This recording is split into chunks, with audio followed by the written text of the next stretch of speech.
Welcome back. You are listening to another episode of the Keep the Change podcast. We've got the powerful Ilse Wolfe, from Wolfe Property Coaching. How are you? Fantastic, thank you. Very excited to be on this pod with you, Luke. Yeah, I'm looking forward to diving into a little bit of your history and what you're currently doing and sharing some insight as to some of the things people can be thinking about when it comes to property, because it's something that I'm not a specialist in, but it sounds like you are. So maybe do you want to start there with what you currently do? Sure. So my name is Ilse Wolfe of Wolfe Property Coaching. So fairly new brand in the business, I guess. Historically, you may have heard or seen my name or face with the Opus Partners brand. Andrew and Ed from a competitive podcast. Oh, wait, there's no competitors around here. What do you mean? We're the best. And so, as of September, decided to buy the lads out and go independent. We're in that cusp of the market where from many different perspectives, everything is turning more positive for property investors, and in particular, my strategy, which is helping investors add value to existing builds. And I call the program Accelerate, where you're really accelerating your results through property by adding value and increasing the pace that you buy properties at. Wow. So that's for people who are currently investing in property, or for anybody can get started with that? For aspiring, existing people who want to do better. I find that I have two lots of investors: those who are really actively self-educating through podcasts and any form of books, any form of education, and they're hunting out the information and getting started in their late 20s or 30s. But I also have a second group of investors who have DIY'd it. They've built a portfolio or a couple of properties over, say, 1 or 2 decades, and realize now, based on what they learn, it's not performing that well. So they're saying, hey, wow, I have 10 years until I want to retire. I'm definitely nowhere near the place I need to be. If I retire when I say I want to, I need some help to do it better. Nice. So the coaching that they go through, is it a portal as such online? Like, how does it work? Oh, we're into the detail now. Yeah, sorry. Yeah, I'm intrigued. Yeah, so with my strategy, I have a trademark. It's called cash flow hacking. So has a pretty strong presence out there now in the New Zealand market. So the essence, I guess, of it is I have this idea of buying at discount, and I don't mean buying below market value. You hear that a lot. It's really about buying a property that has fewer bedrooms or bathrooms than what you want, and then finding the right property that you can add those into non-structurally and as cost, time, and red tape efficient as possible to effectively, say for example, buy 2 bedrooms, but then get rent from 3 or 4 or 5 with a bunch of hacks I have, so that you distort the return. You get a higher than average return. So that's the goal. And the whole point of that is that if you can strengthen the return of that property, you're going to have a stronger servicing base sooner, and you'll also go the extra mile as to raising part of that deposit for the next one, and therefore you're a bit more in control of your progress rather than purely waiting for long-term market uplift. Okay, so that's the goal, but how do they interact with the teaching around this? Yeah, sure. So there's quite a few different layers to it. So at the core, my name is the brand, so it's very much one-on-one. Typically, each investor will work with me for 12 months, although there is the choice to run one project, and that's a BRRRR strategy. So buy, renovate, rent, refinance, repeat. You'll be familiar with that I've heard acronym? people talking about that. Yeah. Yeah. So the cash flow hack method is a different take on that. So it's very much a personalized rollout of my strategy based on their own situation and what they want to achieve. So that's the one-on-one, and it could be down to, hey, which locations, they may not even know where they want to buy. I help guide them through data and the strategy, and I have full power teams, which are your property managers, draftspeople, builders, to execute the reno. So that's all one-on-one. And then there's an education on-demand portal, so hours and weeks and months of content there. That's more the theory. And I have frequent group lives, basically group Zooms. There could be market updates. We might do now we're coming into seasonally when market prices start to uplift seasonally. We haven't seen them yet, but yeah. So we tend to run through from Whangarei right down to Dunedin, where I have regional power teams covered for those locations. And then I love to, get all my investors on a call and we say, let's run from top to bottom of the country. Let's get a property manager that we work with and let's get a valuer or a real estate agent. So we're hearing from both the prices side of things and how rents are going, and we can start to form an opinion about each of those markets coming into the new season. Sometimes it can be a case study group live, but I'm trying to have a balance of one-on-one. That's the core value an investor will invest in me for. But then there's a group level as well as the online content. And because I have teams all around the country, what I end up with is a spread of investors all buying in all sorts of locations, usually remotely. So it provides a great opportunity for reno road tours. So where we end up with a cluster of, mid-renos in Whangarei, we might all, whiz up there. Some people fly up from the South Island, some people drive. It doesn't always work for everybody, but it's a great chance for on-site education, looking at the renovations and networking with the supplier teams as well. Wow, so people can actually go hands-on and see some of the practicalities of what needs to be done to add value to a property. That's right. And for the most part, what I'm really educating them on is the numbers. What's the price to buy? What is the type of property to buy to fit this strategy, to add internal bedrooms without structural changes? How do I achieve an 8% gross yield on a standalone house? That's the goal every time. But I think there's a bit of a misunderstanding in the market that if you're buying to renovate, you have to be on the tools and you have to know how to do it yourself. I would say 90% of my investors completely delegate to the professionals. I teach them how much to spend on top of the purchase price. It's all ratios, right? What's a reasonable amount to spend on the renovation? What's the scope? What's a reasonable price for that? What should you get as an outcome in terms of value uplift, and if anything, you want a guaranteed rental outcome to show you that it's worthwhile going that extra mile and extra effort as well. Nice. So picking up sort of two types of people, maybe you can correct me on this, that sort of work with you. One, people that are wanting to get into property and understand what they could do from an investment strategy and get some of the education that they might be lacking. And then two, some that are like, okay, I want to go a bit faster. Can I work with you directly so that I don't have to go through all the content? Can you basically just tell me what I need to be doing or put the guardrails up and help me get there faster? Definitely. I mean, the main benefit, I guess, I'm providing, and if I took myself back to 2007 when I first bought my own property at 22, I had to work it all out myself. And I've built my portfolio. It's great. There's definitely a few I'm going to swap out very soon. But if I could take the knowledge from now back to 2007 and create a portfolio purely on the criteria I have for myself now, it would absolutely smash the portfolio I currently have. Basically what they're buying or investing in themselves with by working with me is they should be buying time back, like literally shortcutting their progress. So it's not about, how much equity can I make in a property? How high can I get the gross return on that property? It's actually how quickly can you beat Ilse to get to the same size portfolio, which is not a luxury I had. I had no one guiding me through that. Really, really cool example is I have two mates who have partnered up together and started working with me. In 9 months, they've achieved 10 rentals, and it took me 8 years to get to 10. So they've shortcut me 7 years already. Sheesh. Yeah. Following your methodology. Yeah. That's awesome. Yeah.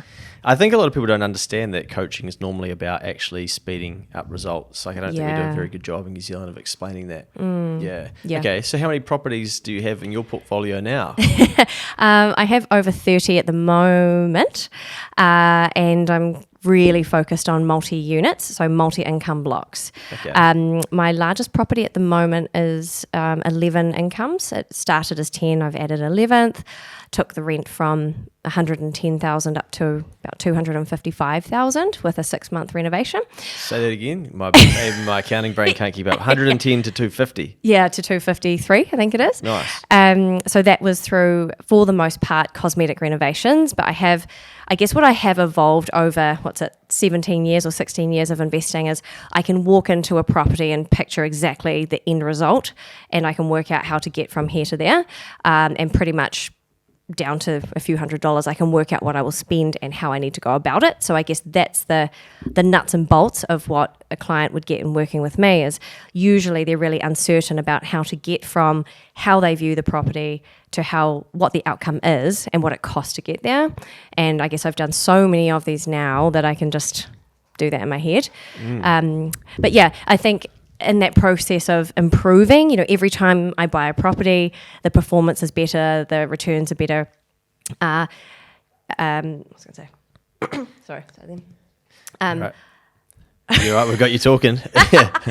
What I was going to say was basically, you know, with what you learn over time, every property performs better. Like that's how it should work, right? Yeah. So naturally, the earlier properties that I bought tend to not serve me anymore. At least they don't meet my current purchase criteria. So it's a continual education journey, not only for my clients, but for myself. And I pick up, you know, new learning all the time from seeing the different experiences that their renovations give them.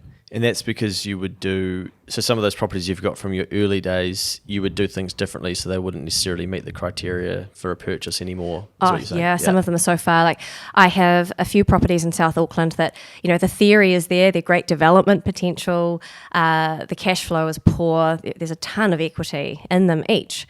And the idea that I might develop them is great, but for now they're really lazy properties. I've realised that those are the ones I do need to sell because am I really going to have the time or inclination to become a developer now when I know that for far less effort and a far faster timeline I can get a higher return from buying a block of units or creating a boutique hotel or something like that. Yeah, so when you say multi-unit, like 11, is that, you know, is that 11 apartments or what does that actually look like? Yeah, so that one is actually an ex-motel. When I've got the property file, it was called the Aloha Motel, if you can picture your... I've stayed there.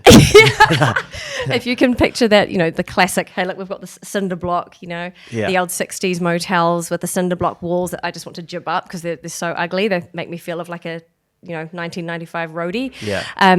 And studios, one bedroom, kind of a mix of those. That's just a really amazing unicorn deal I managed to get off market. But through, you know, the net equity gain through the renovation was over 1.2 million. And for 6 months of work, that's a pretty awesome return. And it's one of those things as you improve and you scaffold up every project, once you see it, you can't unsee it, right? So then all of a sudden that becomes a typical deal. 11 units on one block of land. That comes with many more opportunities, and now I'll probably be looking for 20 or 30 on a title, you know. So Yeah. Wow. Yeah. Is that the natural progression that people that really go deep into property take, is sort of, okay, I understand this game, you're going from one house to maybe then two on a piece of land to, oh, maybe 4, maybe 11, and then what is the ceiling? Yeah, I think it depends on your motivation. Every time I meet with a new investor, they think in one of two ways. Some investors think about wealth, so capital growth, and others think about yield or cash flow or passive cash flow. Yeah. So based on how they describe their property goals tells me quite quickly which camp they're in. And the thing is, over your investing career through property, you'll probably find you swing from one to the other because you can only get so far focusing on one of the two before, I mean, as an accountant, you'll understand you have to balance those things out. So I made the mistake of going 100% down this, I need to raise capital, I need to raise equity through renovating. I just need to form my, at the time, 30% deposit. I'll just satisfy that, move into another one, roll into another reno, until the broker said to me after 4 properties, hang on, your servicing doesn't meet out, you're tapped out. I'm thinking, what do you mean about what servicing? I made the deposit. Can't I buy a property? So there's only so much debt, so much income can hold up, right? So then at that point, I knew I was handbraked, or I'd handbraked myself. And I needed to swing far the other way into improving servicing. So that's how cash flow hacking was born, basically. We'll dive into that soon. I just want to take you back. You said something that you probably brushed over that I think is a massive lesson for people, and that was that you can see what a property could be like, right? So you can almost see it in advance, so you can see the value. And similar lesson I had from a property developer at a pretty large scale, and they said to me, you don't make your profit when you sell, you make it when you buy. And that was a light bulb moment for me. I'm kind of like, what the hell? Everything I thought was wrong. I thought it was, that's when you make the profit, was when you finally sell. You like develop the value, right? That's what you're thinking. Yeah. But equally, one day in the horse space, which I was telling you about off the mic here, now there's sales once a year where people go, well, they're throughout the year, but there's some big ones that we have in the country, and vendors bring their horses to this giant auction. It's at Karaka in late January. If you've never been, it's worth taking the kids just to be like, wow, this is actually an industry. This is crazy. And we're a massive exporter in the world, and we produce some of the best horses in the world. But anyway, these horses are babies, and they've been taught how to walk. They're about a year old, basically. And someone said to me, oh, the best buyers can see what they'll look like at 2, 3, and 4. Oh. And I'm like, fuck off. That's a yarn. That's just someone marketing. And then I kept hearing it. And they're like, no, like honestly, that's that person's competitive advantage. They can tell what that horse will look like in 2, 3, 4 years' time. And I'm thinking, how do you know? But it's just time in the market and experience, right? But you can't just do that by turning up and going, oh, that's how you're going to look at this house or this horse if you haven't put the runs on the board. And I think a lot of people don't realize that they can see the value in other things, and you can make money out of being able to do that. And it might be that you are a logo designer and you realize that logo is fairly shit. It could look like this, and you show someone that, and because they couldn't see that, they'll pay you to do that. So it's no different. It's about sticking to your lane, right? Also, if anyone's a graphic designer, I do need one, so I'm sticking to my lane. Well, there we go, at Wolfe Property Coaching on Instagram. Yeah.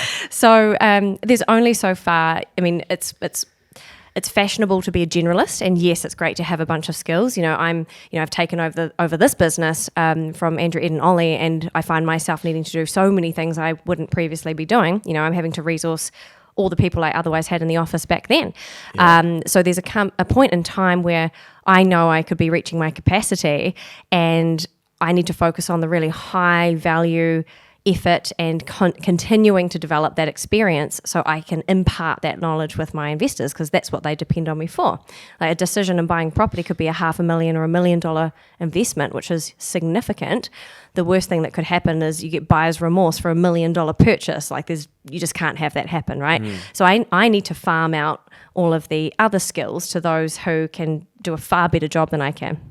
Nice. Okay, so first property purchase in 2007 at 22, just before the GFC. Good timing there. Yeah, I bought 2 and then it crashed. Yeah. Yeah. Wow. And so now, fast forward 17-ish years, you've got 30.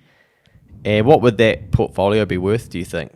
Yeah, it's I think it's 31 or 32 at the moment, worth around about 20 million NZ. Yeah. And I'm just actually now, having just come back from the States and made a whole bunch of incredible allies over there, just cracking into the US market now. So I'm so excited about that because the returns are next level. Wow. When I said, I help investors create 8% gross yield on standalones or double-digit gross yields on blocks of units, they literally didn't flinch. They were like, that's shit. Really? Wow. Yeah. They won't get out of bed for 30%, gross yield. So, so it's really, I'm excited because the way I'm starting to view my portfolio now is that's actually where I see the cash flow and the lifestyle, and here I see as my capital, because our capital long term, the growth in the market is, give or take 7% per annum, whereas in the US it's 1 or 2.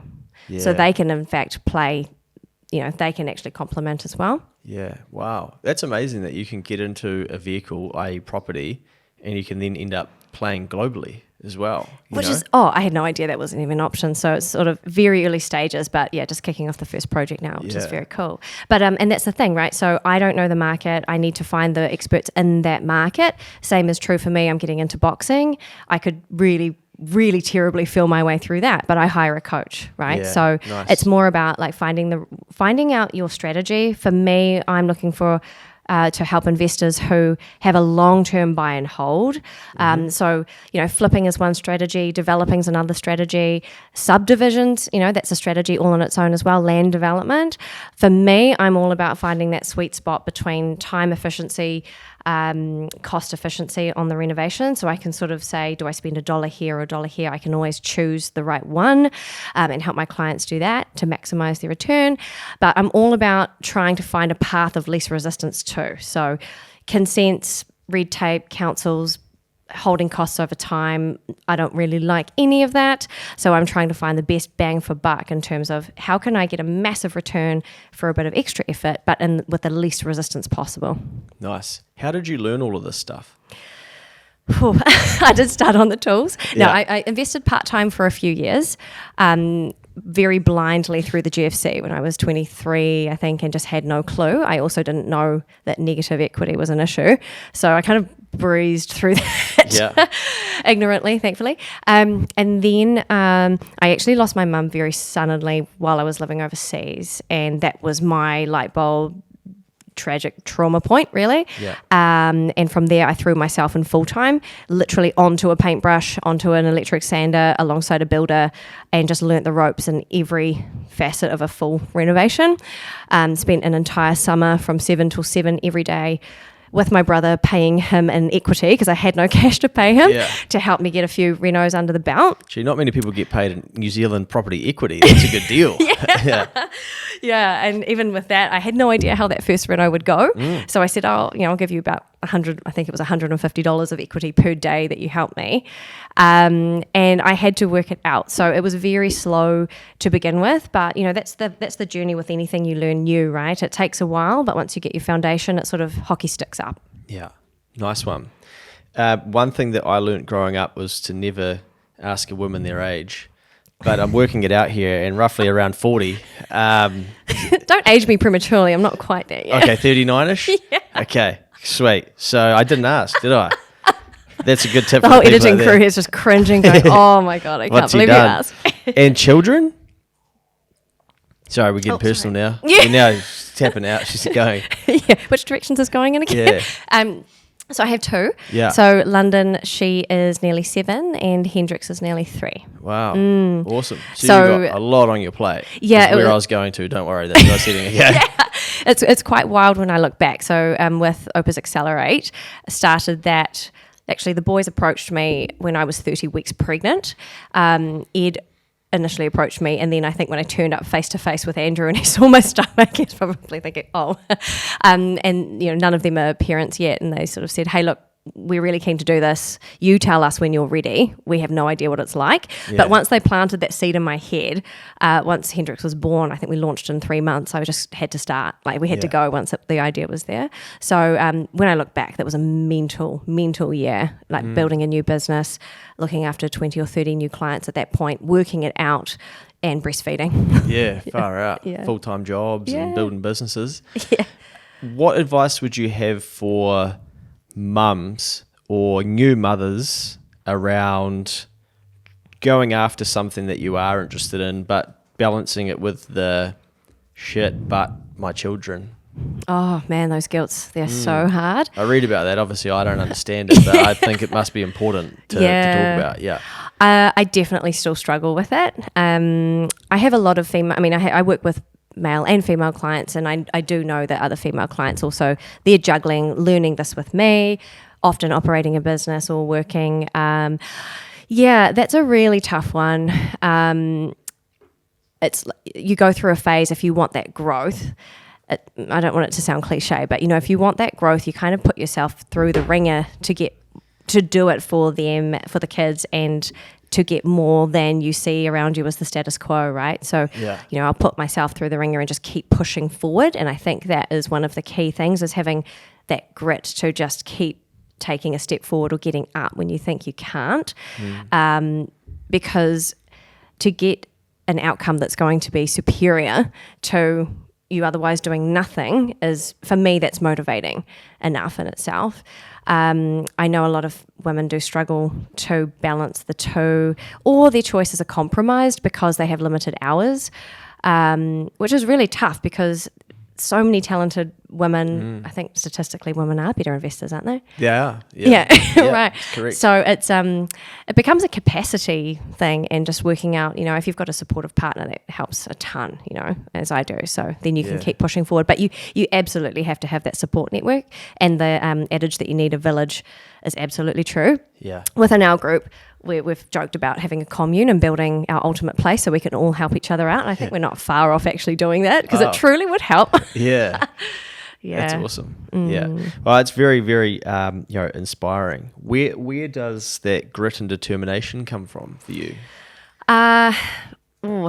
My mum was Chinese, so my dad often says that comes from the Chinese side. Yeah. Truly, though, education was the number one value in our house. So while my parents, they weren't investors, my dad's not an investor, although he supports me now. I think he really starts to see he wants to get on board in memory of her, which is very cool. Yeah. That even when, all my friends had Billabong tops, and I thought that was really important at school, and they were like, you don't need these labels and things. They couldn't afford that stuff. That's not what they said, but I know now that's what it was. But they put every dollar into piano lessons and languages and making sure we went to university, which was their number one. And the second thing was making sure that we would learn our Chinese background. So every spare dollar went into saving for a trip to Malaysia for us to go have time with our grandparents. So those were basically, everything was driven around those two values. Yeah, education. And do you mind talking about your mum some more? Is that all right? Or am I Yeah, that's okay. Yeah. Because you said that you sort of went through that trauma point. Yeah. What does that look like, or what does that mean to you? For me, it was, growing up in the 90s and having, my mum was quite entrepreneurial. Her father was a really successful business person in Malaysia.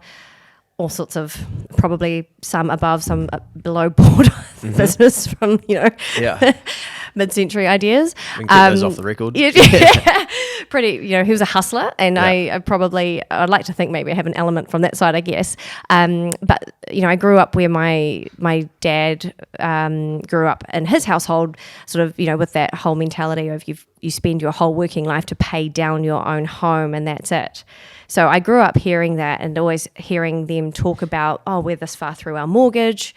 And so I guess I had that ingrained in me that's the goal in life. You kind of want to have a freehold house that you've lived in, and when you retire, you sell down to something smaller, and you have a bit of a nest egg to live off. But then I've also seen my nana sort of retire on that strategy and see that run out. So the parts weren't adding up for me. Yeah. My mum wanted to support and invest or co-invest with me a couple of times, and I know she suggested that idea, but my father was just so stressed out from the stock market crash that none of that ever got past the first suggestion, really. And that's no blame. I don't blame that. That's how he was either conditioned or how he took whatever he's heard in his household growing up. But for me, I just wanted to not have any of those worries, and and probably culturally, it's the eldest child's duty to look after the parents after they retire.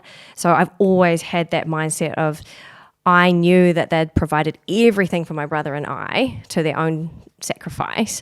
So that was always my mission was, I'm going to get you'll have a brand new car one day, Mum. You're going to have a house where you have a dishwasher, and Dad can have his favourite Subaru or whatever it is. Yeah. So that was always my mentality, was I'm going to pay them back in that way so they could have a really comfortable life. But the horrible thing is I only get to do that for my dad. So Yeah. Shit, that's tough. But that's motivating in itself. Yeah, I'm sure she'll be extremely proud of what you've been able to do and now help other people do as well. Thank you. Yeah, and that's the thing is you just need one person to give you that suggestion of, if specific to property now, it was a client who's an accountant director when I was working at Westpac. I think as many of us in the property related industry, we've seen the light through a ton of profit and loss and balance sheets accounts in the bank, and you start to attribute also that property creates wealth, or wealth enables you to buy property. So either way, whichever direction it goes in, business people are often associated with property. And that person took the time to show me through all those great benefits we used to have, like depreciation and interest deductibility. And I was hooked, really. I thought, well, this is how I'm going to get beyond the 9 to 5, because I could only make my monthly salary last 3 out of 4 weeks. So I needed something to close the other week. Yeah, nice. I think it's cool that you've been able to see that, like, you could connect the dots and realize that, you could have the life that, say, a lot of other people have if you want to, but you didn't want that, and so then you went looking for, okay, what do I need to do differently? And I think so many people right now are in that position where, when interest rates have been lower and stuff, and things have been a little bit easier, and it's just been, pretty frothy out there, we've sort of thought, life's pretty comfortable. But now I think there's a lot of Kiwis that are thinking, shit, this feels a little bit broken. I might have to do something differently. Yeah, for sure. I think that as you grow older, you gain responsibilities. You know, you have a house and then you have children, and there's no way you can't make it work, right? You have to work it out. And the same is true for if you're determined to get into property, whether it's your own home, your first home, or an investment. If you're really truly if you truly want it, then you'll find a way. I definitely found my deposit in a bit of a side hustle way. And, you know, people get creative. I think we're a bit more restricted in New Zealand. There aren't so many, you know, it's a really small market. So even within the property investing, there aren't as many strategies that we can sort of deploy here. You know, it's pretty restrictive because we need huge deposits, you know, a lot of parameters that keep the industry safe. It all makes sense, but it also creates higher barriers to entry. Yeah. Whereas, you know, for example, over in the States, you know, you can make money in so many ways, like other people's property, other people's land, pop a tent on someone's land, put it on Craigslist and say, hey, look, I'll pay you a lease to give me 50 square meters, and then put a tent on and throw it on Airbnb. Like, you can do all sorts of stuff to create the deposit to then buy a property. You don't have to start with a property, but those sort of options aren't so much available here. But if you're going to be super determined, you will absolutely find a way to do it. Nice. Let's touch on that then. So for somebody who might be itching to get into investing in property, they know that they've got that thing in them that's saying, I think that's the vehicle. What are the steps to get themselves started to A, find out, is it for them? And B, take that first step and invest in their future, like you did in 2007 at 22. Yeah. So what would I suggest? Yes. Yeah. So, I mean, not financial advice, but yeah. So I think there needs to be an alignment. You have to have an interest in it, right? If it's something you're going to stick at long term. I still can't quite pinpoint what I love about renovations over other strategies other than it's more the outcome. So again, I want to shortcut time and I want it faster. I want it now. I don't want to have to choose between capital gains or cash flow, even though in the market you have to choose one or two. So I guess I've just found these methods of having it work for me, finding a way to make it work for me. So I think if you have an approach where you think, oh, maybe it is property, you've got to work out what it is that what do you like about it so that you're going to have that continued motivation. It's not something you can get excited about, educate for a few months, and then that's going to carry you through. It doesn't work that way. First thing is that, and then to hunt out the information from credible sources. And I think that's, you know, even saying that I think is kind of riddled with or fraught with danger, because on social it's so easy to either regurgitate an awesome quote from someone of a huge name, or you can use ChatGPT and ask for someone else's words, or have an AI generated caption that if you know the person and you know how they speak, or you know what they've actually achieved in their life, you can pretty quickly tell if something's AI generated or not, right? And see if it's authentic. It's very difficult right now with social media to separate authenticity from someone who's just selling something. So I think if you're looking for the information, you have to make sure whoever you're following in the footsteps of has actually reached the point that you want to arrive at. Otherwise, they can't shine the light for you. I love that. I was on TikTok the other day. Shit, it's a dangerous platform, that bad boy. I ended up on the live feed by mistake. And there was this young fella, Kiwi guy, and he had this big fuck off stack of $20 notes. Like yay high. Yeah. And there was something about copying people's trades or something, and the immature version of Luke, or the younger version, is like, fuck yeah, figure this out. What's he doing? Sign up to the Discord, whatever it is. Go and explore it. Just see what this is about. And then I'm basically like, this is a distraction. Stop watching. Who cares? But there were heaps of people watching. But I think the danger with social media at the moment, well, just in general, the danger for all of us humans is we look at things and think, okay, that's easy, or it's going to be fast. But I think what I keep trying to say here is that basically you started in 2007. You know, it's coming up 20 years to get to where you've got to. That is, and I would imagine you're probably like obsessed with this now. You eat, sleep, repeat, you know, layer on education on top of education. You're going to America, you're having your eyes opened and stuff. People, I think, just assume that they can kind of go, right, I might, you know, go and start being a property investor and just crush it and make $100,000 a year from next year as well. And why not? Yeah. But really, picking a vehicle that you're interested in and making sure that you actually are, and then going all in on it. Once you can find that, Yes. your life really can be different. I think there's a lot of people out there that just want to find a simple Quick. solution. Yeah. And it's not real, right? No, I do not think that's real. And also, it truly is time that does the work. It has to be something that you view and be willing to put the miles in for. Yeah. I saw something on Insta the other day, a guy, barely looked like a teenager, suggesting that he knew how to make $1 million off hotel, when you get all the mini shampoos and conditioners. Okay. So like far out, that's clickbait. I'm going to click on that. Yeah. And he said how to make $1 million after, off hotel cosmetics. I was like, what the heck? So he said every hotel you stay in, also if you're 13, how many hotels do you stay in and how quickly can you accumulate this stuff? But he said you grab all the conditioner, shampoo from all the hotels you stay in. Then you go and sell it online on Trade Me or wherever. You invest that cash in the stock market for X amount of time and make $1 million. That's quite good. Oh, wow. I paid $4,000 with a mate for a e-commerce course to buy something off Amazon and resell it. And then fortunately, I had a good conversation with myself and was like, fuck, do I really want to be hocking off the next fluoro, bloody glow-in-the-dark coat hanger that you can see at 6 a.m. when you're waking up? I'm like, no, Luke, you are not that guy. That's a path. There's so much work down there. And I had to write it off and basically be like, right, okay, there's a $2,000 lesson for me that there's still a bit in me that's like quick win, something fun. I reckon I could do that. And then I'm like, should I actually be doing that? Yeah. Probably not. Yeah. But I think it's hard for people to try and find their thing. But the beautiful thing about property in New Zealand is that there's actually so many people that love it and are good at it and are willing to reteach people, how to go further down that journey, right?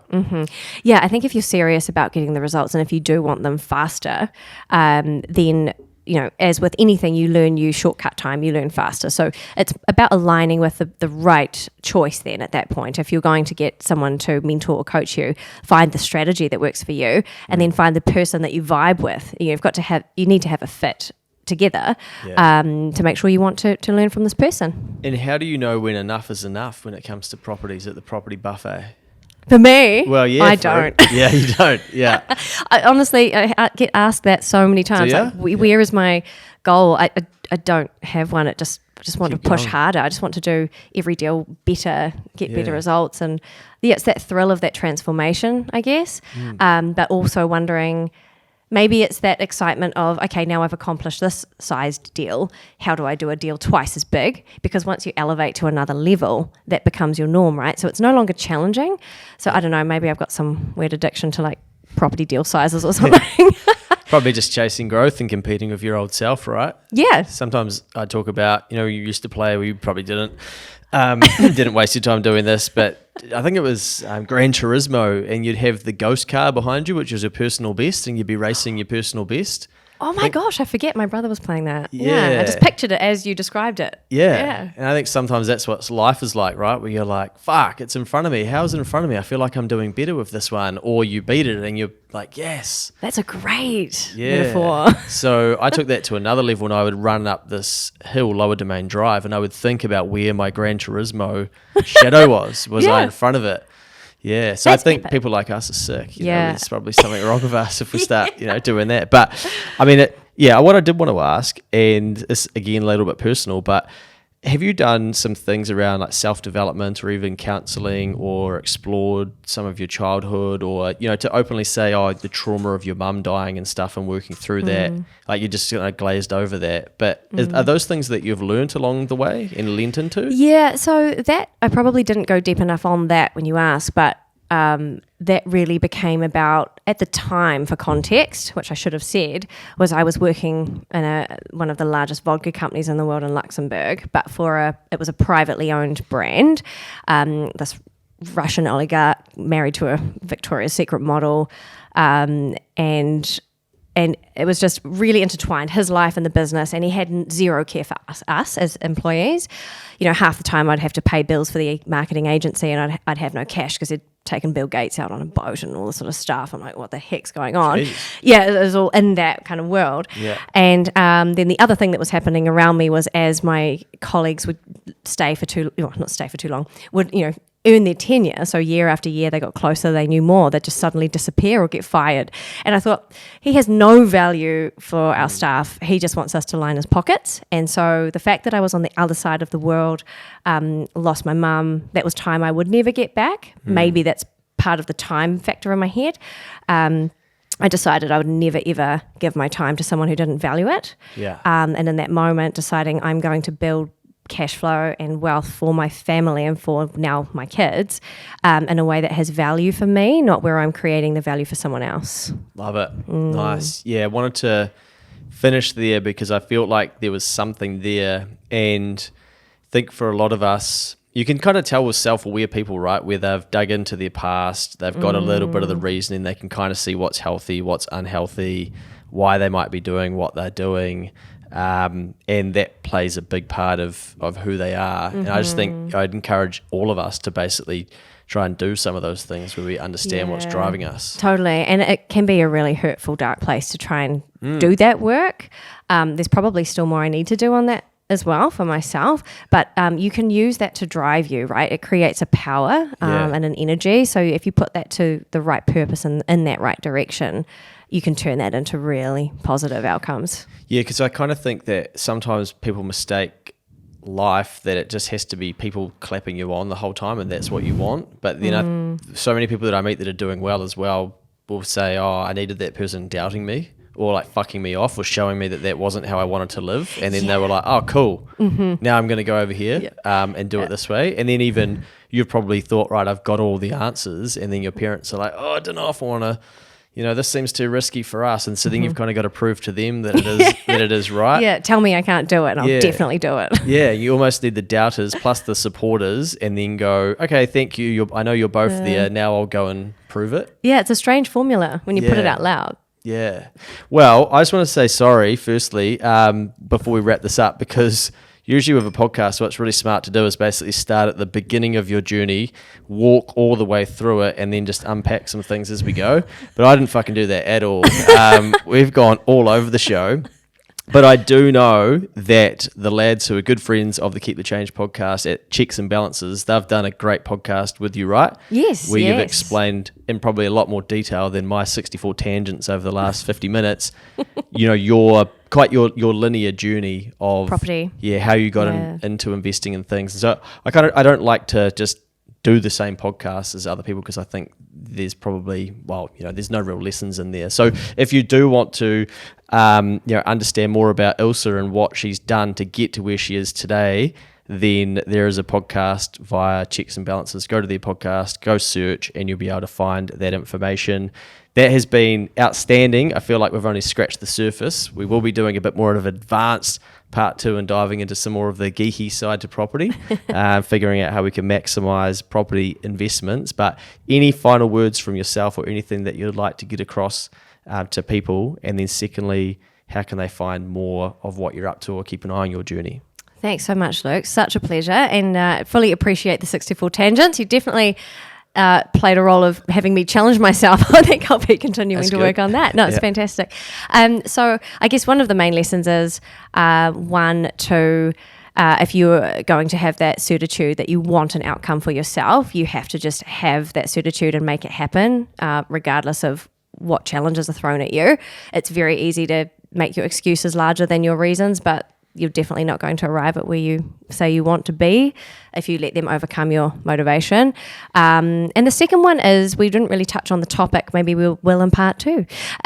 Being a female in the property industry, I think I underappreciated how much of a perceived barrier there is out there for many women who feel it's not an area for them. So I guess the second thing I'd like to say is, do not let that be a barrier for you in the same way I have not let it be a barrier for me.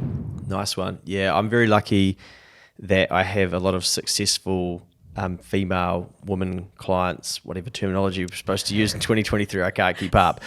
And I kind of just look at them and think, fuck, that's awesome, that's so inspiring, and then just look at them as another client. But then they'll often tell me, oh shit, in my industry, and I'm like, but you've proven that that's not true because you're killing it. And I'm like, do you want to see some male clients doing stuff in your industry? They suck.